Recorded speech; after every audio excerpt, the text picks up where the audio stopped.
Burgos es piedra, templo y arte. Burgos es leyenda y letras castellanas que viajan sobre ríos de cultura. Burgos, escenario privilegiado del tiempo pasado, presente y futuro, donde han arraigado y crecido sueños que miran al cielo y desde el cielo asombran. Aquí el interior de la tierra adquiere un sentido nuevo, corpóreo y místico, que emerge ante nuestros ojos con toda su grandeza y se transforma en monumento. Hoy voy a caminar por claustros, por caminos subterráneos y entre paisajes de viento dorado para llegar hasta uno de los lugares simbólicos de la historia de España, Peña Amaya.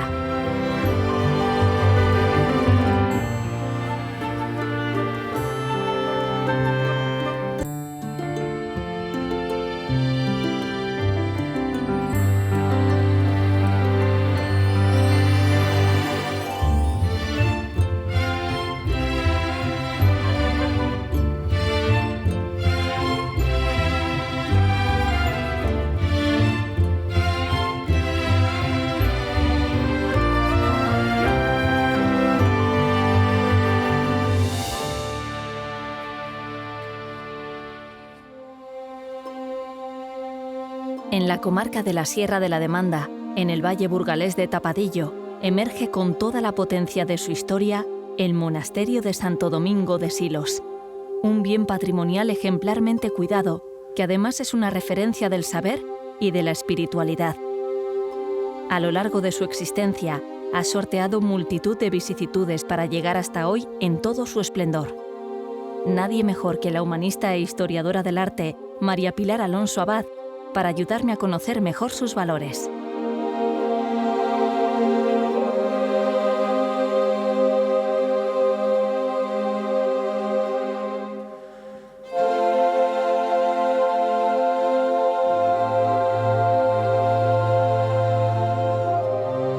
Un monasterio es un microcosmos donde toda la comunidad de monjes o monjas encuentran todo lo necesario para vivir y se compone de una iglesia, un claustro y unas dependencias anexas. En este caso, tenemos una de las auténticas joyas porque en dos sentidos, arquitectónica y escultóricamente.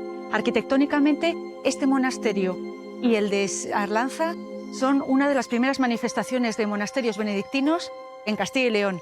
Y escultóricamente, concretamente, este de Silos es una de las joyas de la escultura castellana del siglo XII. Y además con algo muy interesante, que es el segundo piso o sobreclaustro, que no todos los monasterios lo tenían. Es una excepcionalidad de este monasterio.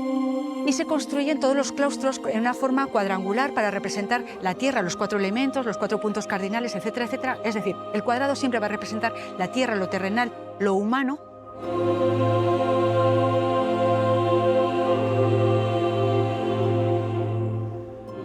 Pues en el siglo X, Cluny inicia una reforma, el benedictinismo cluniacense, que se extendió por toda Europa. Y no solamente afectó al monacato, sino que también a toda la Iglesia. Por aquella época, en el territorio hispano, pues los monasterios realmente no seguían una regla determinada y además muchos de ellos eran dúplices. Por lo tanto, esta reforma cluniacense se tuvo que producir a lo largo de los siglos XI y XII y además con el apoyo de los monarcas y de los nobles. De todos estos monasterios, los de Burgos llegaron a tener unas características muy concretas. Eran grandes monasterios fundados muy sólidamente, con unas muy buenas dotaciones por parte de los monarcas y de los nobles además, y hubo 4 especialmente que se distinguieron. Uno de ellos fue el de San Pedro de Cardeña. El siguiente monasterio es el del monasterio de Silos, que tuvo mucha influencia en el monasterio de Arlanza a su vez. Posteriormente el de Arlanza, que le impulsó decididamente Fernán González, que fue el primer conde castellano, y que llegó también a ser incluso su panteón particular. Y por último, el monasterio de San Salvador de Oña. Entre los 4 llegaron a ser unos grandes monasterios que tuvieron una gran influencia en todo el territorio de Castilla y de León, además. El nexo natural entre las generaciones es ese conjunto de conocimientos y modos de vida que llamamos cultura. Bajo el concepto monacal de oración y trabajo, ora et labora, Silos ha sido un importante centro de creación y transmisión de conocimiento durante siglos.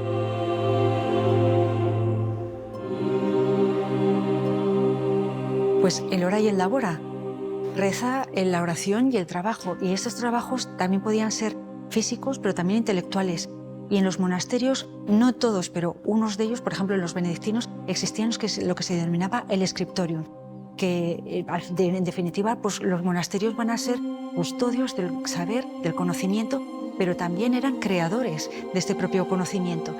Y este monasterio de Silos pues, fue uno de los grandes centros de creación de este saber, de toda esta cultura, y lo impulsó mucho Santo Domingo de Silos. Todo este trabajo secular de los monasterios de custodia y transmisión del saber sigue vivo, sigue actualizado hasta nuestros días en todos sus archivos y bibliotecas, dando accesibilidad a toda la población para que pueda consultar tratados, bibliografía, todos los originales que hay.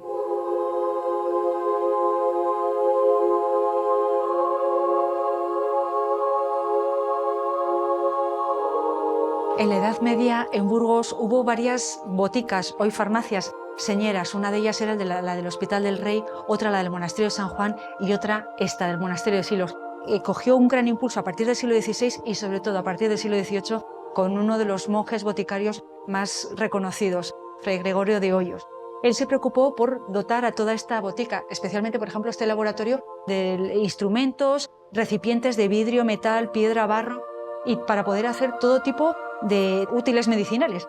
También se preocupó por crear toda una biblioteca especializada de todos los bienes que pudiera haber. Como ves, es todo un auténtico lujo que se conserve así y poderlo ver, ¿verdad?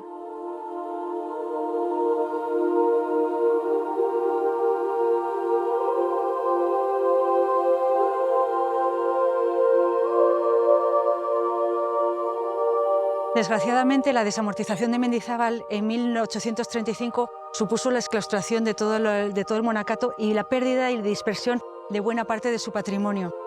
Afortunadamente, poco tiempo después, en 1880, los monjes franceses, concretamente de Solesmes, volvieron aquí para volver a repoblar todo el monasterio y, concretamente, 2 años más tarde, plantaron el famoso ciprés, que es uno de los símbolos, uno de los iconos hoy en día del monasterio.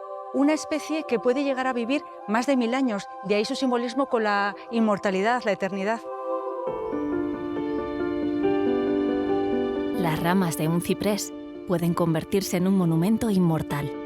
Gerardo Diego conoció este árbol en 1924 y escribió: enhiesto surtidor de sombra y sueño, que acongojas el cielo con tu lanza.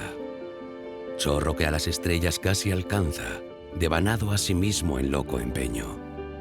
Mástil de soledad, prodigio isleño, flecha de fe, saeta de esperanza. Hoy llego a ti, riberas de la Arlanza, peregrina al azar, mi alma sin dueño. Cuando te vi señero, dulce, firme, qué ansiedades sentí de diluirme y ascender como tú, vuelto en cristales como tú, negra torre de arduos filos, ejemplo de delirios verticales, mudo ciprés en el fervor de Silos.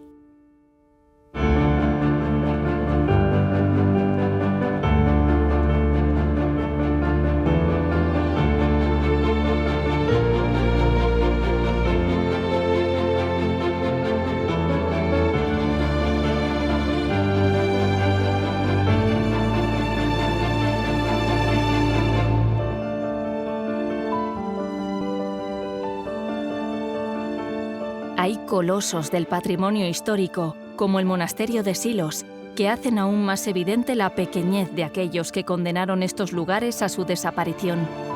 Silos consiguió renacer, pero otros lugares relevantes, como el monasterio de San Pedro de Arlanza, no se recuperaron nunca del proceso de expropiación masiva que puso en marcha el banquero y ministro Juan Álvarez de Mendizábal en 1835.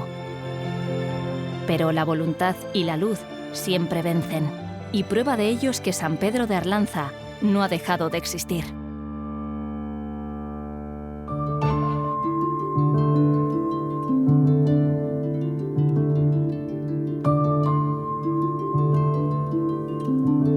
Este enclave fue conocido como la Cuna de Castilla y está ligado al conde Fernán González y a la idiosincrasia de esta región. La catástrofe de la desamortización supuso la desaparición de cientos de pergaminos, la portada románica, el sepulcro románico y las pinturas murales, entre muchas otras riquezas. El origen de este monasterio se sitúa en el siglo X, y aunque queda poco de su composición original, se puede vislumbrar su grandeza gracias a las excelentes obras de restauración que se han realizado.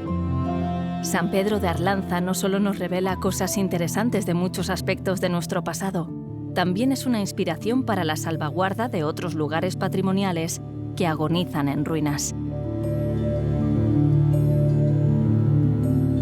Tengo el privilegio de que María Pilar Alonso Abad me guíe aquí también. Cardeña, Oña, Silos y Arlanza se puede decir que son los grandes conjuntos monásticos benedictinos en la provincia de Burgos. Silos influyó mucho en Arlanza, en todo lo que era el estilismo, la forma de vida, y los dos además tienen cosas que les asemeja a los dos. Tuvieron vidas más o menos paralelas. Los dos partieron de eremitorios. A los dos les promocionó el conde Fernán González, en este caso. Sin embargo, los dos tuvieron diferente destino. Y todo comenzó en 1835 con la desamortización.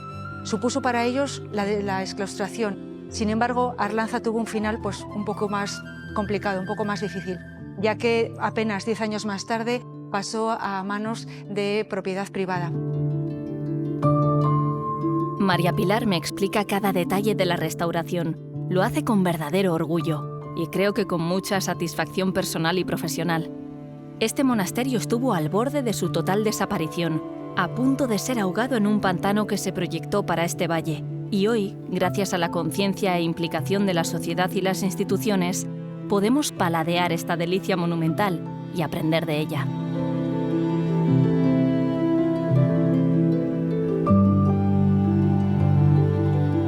Pues este conjunto monástico se cuenta como uno de los mejores ejemplos de la conciencia social de la preservación y la gestión del patrimonio, porque gestionar el patrimonio se compone de 3 fases fundamentales. Por un lado, conocer, investigar qué patrimonio tenemos, cuál fue su valor, su importancia, etcétera, etcétera. Si conocemos eso, lo que queremos hacer es la segunda cosa, conservarlo, restaurarlo, es decir, preservarlo en las condiciones que está para que no se sigan deteriorando, para seguirlo manteniendo tal y como está en estos momentos. Y la última sería difundirlo para que también el resto de la sociedad conozca qué fue este monasterio, cómo se ha conservado, qué importancia tuvo. Y precisamente en estas 3 fases, ahora mismo nos estamos concentrando en la segunda, en conservar, en restaurar este patrimonio y en darlo a conocer a toda la sociedad en definitiva.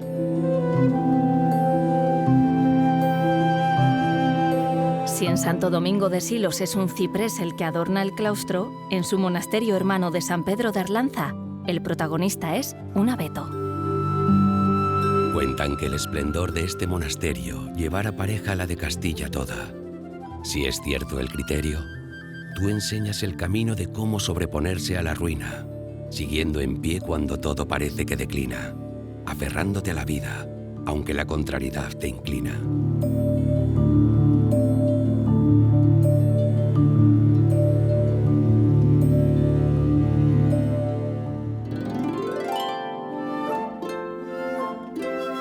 Con estos versos del escritor Juan Pablo Mañueco, continúo camino hacia Peña Amaya. Visitaré antes la ciudad de Burgos, historia viva del antiguo reino de Castilla, punto estratégico de conquistas y reconquistas, y escenario de figuras legendarias que han forjado la historia de esta región.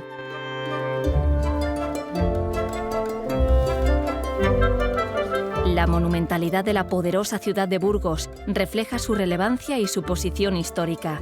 En este paseo, que solo puede ser de disfrute, cruzo el río Arlanzón atravesando el arco medieval de Santa Ana para sumergirme en la zona antigua impregnada de arte.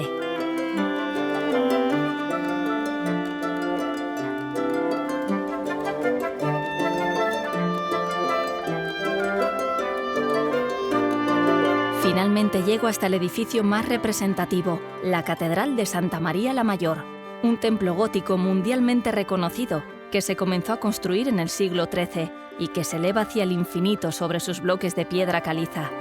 Este edificio alberga obras de decenas de artistas y maestros de diferentes épocas que convierten al lugar en un tesoro lleno de tesoros. Y después de los tesoros, me esperan las piedras.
Pues las canteras de Ontoria, Tornadijos y Cubillo del Campo llevan explotándose durante siglos por esta característica que las identifica de su gran blancura. Eran muy apreciadas por esa connotación que tiene asociada a la pureza.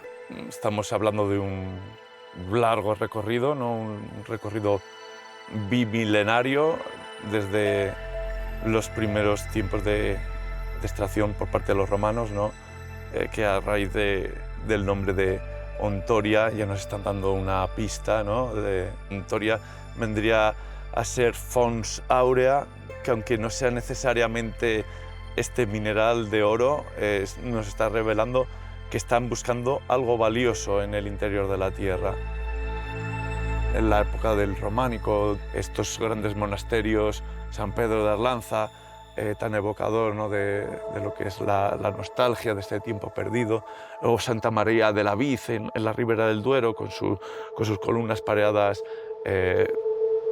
inclinadas, pues todo esto viene también de este mismo yacimiento calcáreo, pero sin duda el momento fundamental de esta evolución es la construcción de la Catedral de Burgos, donde, como el gótico tiene esta vocación de aportar luz al creyente, no solo de forma simbólica, sino también física y material, pues esta piedra, al ser tan blanquita, es perfecta, ¿no? Porque refleja muy bien la luz solar.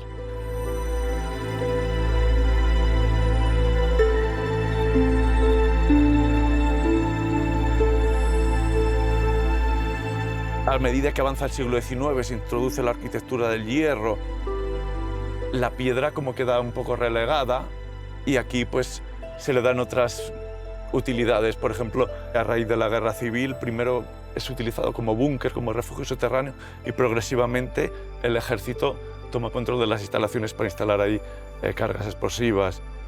Y todas estas vicisitudes que han ocurrido a lo largo del tiempo pues han ido conformando una evolución que ha ido a desembocar en la actual utilización de este emplazamiento como un foco turístico por parte de la empresa de Calizas de Burgos. Le rescató del abandono que sufrió esta zona y ahora se ha resignificado, tiene una nueva vida a través del turismo, que pretendemos pues eso, buscar un poco de luz en esta oscuridad del interior de la tierra y poner en valor nuestro patrimonio de tantos años, de tantas personas, ¿no? que han contribuido a conformar este paisaje impresionante, ¿no?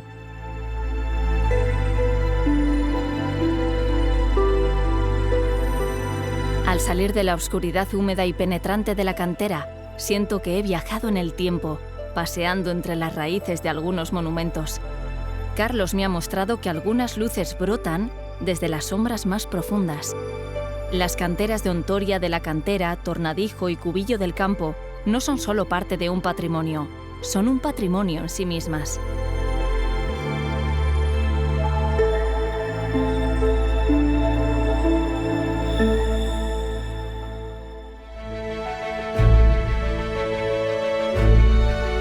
Llegó por fin a mi destino, esencial para entender la conformación de esta región histórica, el portentoso y simbólico enclave de Peña Amaya.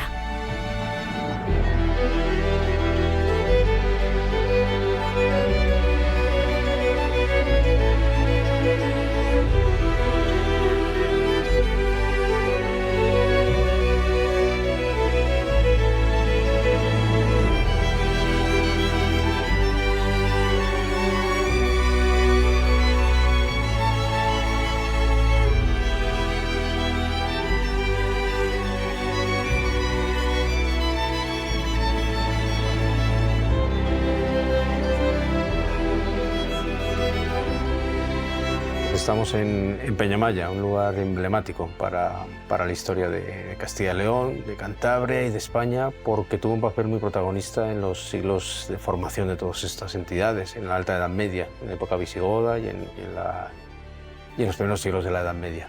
Y esto hace que esté en la base, en la identidad de estas regiones. Es decir, nadie entiende Cantabria sin recurrir a Maya, nadie entiende Castilla, la primera Castilla, sin recurrir a Maya. Los hitos fundamentales del sitio son, por un lado, la conquista visigoda de Amaya en el 574. El segundo hito es después de la conquista musulmana del 712, que Tarik va persiguiendo a los nobles huidos de Toledo, que se refugian en esta capital, que era la más norteña y la más inexpugnable de todo el reino visigodo. Pues después de la repoblación de Amaya en época cristiana, este sitio permanece habitado con un castillo en lo alto de la peña, más o menos hasta el siglo XIV la parte poblada del hábitat y hasta el siglo XV el castillo. Desde ese momento el castro se deshabita y ha permanecido en este estado con algunas cuantas ruinas todavía visibles desde más o menos ese momento de la Baja Edad Media hasta la actualidad. Estamos rodeados de ruinas de la última aldea medieval que hubo aquí y es uno de los pocos sitios donde se ve restos de la ocupación humana que tuvo Peñamaya. A pesar de todo, a pesar de que está muy poco investigado, que le falta mucho de sacar y mucho de conocer, sigue teniendo un enorme valor para la gente del entorno. Nadie de aquí, de estos pueblos, de esta veintena de pueblos que hay alrededor, entiende su territorio sin decir que está en la zona de Amaya. No solo es un sitio, un hito para la historia de España, para la historia de Castilla, para la historia de Cantabria, sino que es que para la gente de aquí Amaya es un lugar de muchísima importancia.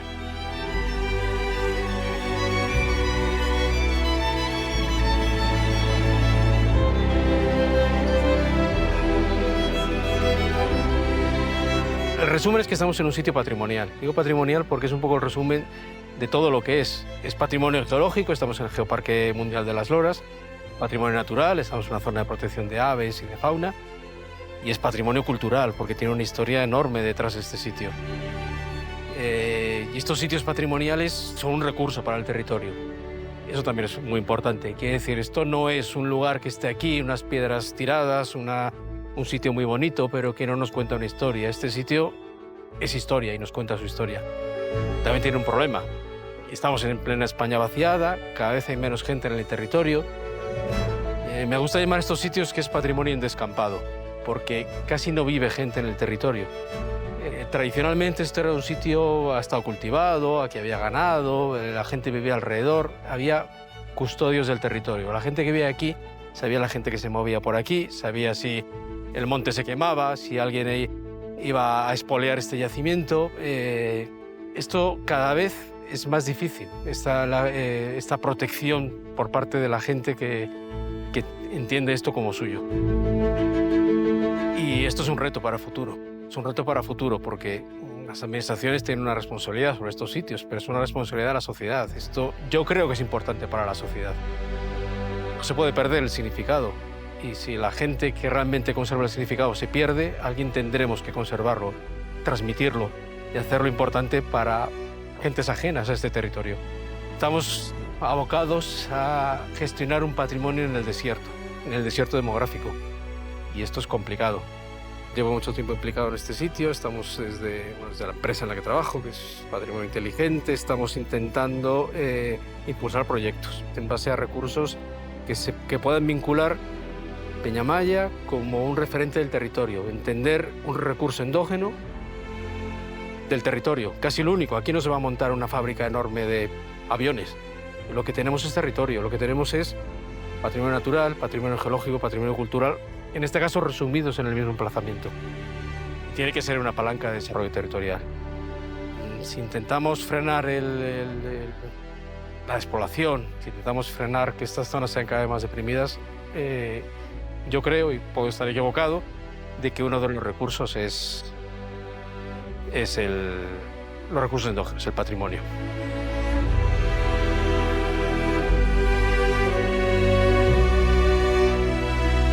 La experiencia histórica de Amaya y todo su significado nos permite contar con perspectiva, comparación y contexto.